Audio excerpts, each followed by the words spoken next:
Welcome to Lesson 9, where we're going to talk about determining area when tiles are missing. For the past few days, we have spent some time calculating the area or the space inside of a shape. We know that we can count the squares inside of a shape or use our formula area equals length times width to calculate the area of the rectangle.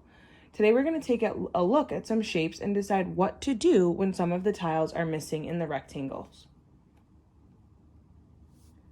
How did you solve your problem of the day? Say you're thinking out loud.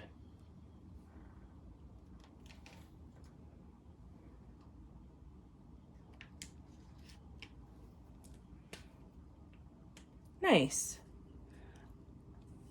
I heard some of you say that what you did was you drew the lines that were missing in so that you could tile the shape, and then you labeled each square so that you could easily see that there were 24 units.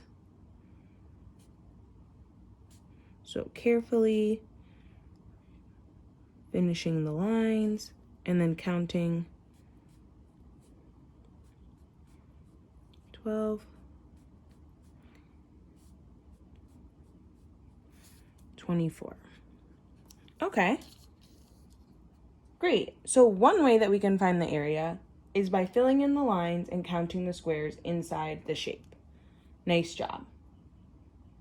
What's another way that we could solve this problem without filling in the lines or counting each square? Say you're thinking out loud.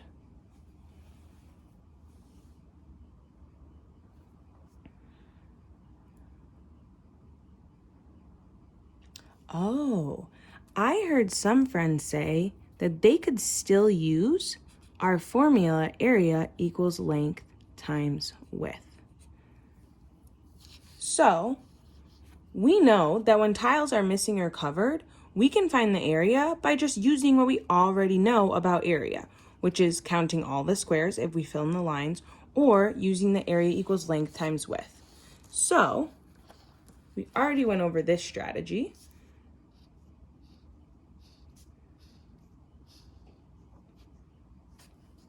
And we know we can count one by one and count all of the tiles. And what answer did you get when you counted all of the tiles? Say you're thinking out loud. Yeah, you got 24 square units. If we wanted to use area equals length times width, what would our multiplication sentence look like? Say you're thinking out loud.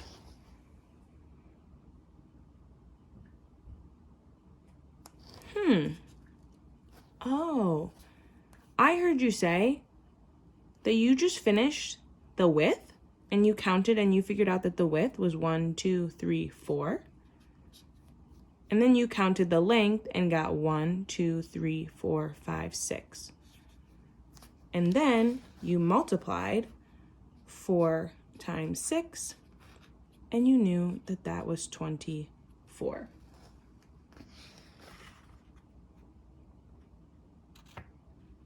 Why are we able to multiply the length and the width of this shape to find the area? Say you're thinking out loud.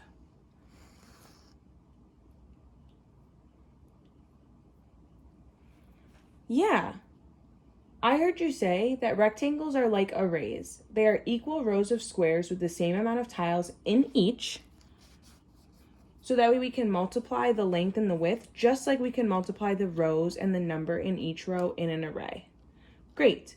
So either way, we can find the area of the shape by using what we already know about area. And we can extend the lines and count all of the squares, or we can find the length and width and multiply. What are the two ways we can find the area of a shape when some of the tiles are missing or covered? Say you're thinking out loud.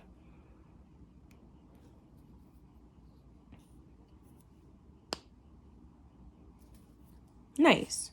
We can extend the lines and count all of the squares. I heard you say that. And I also heard you say we can find the length and width and multiply. Nice job.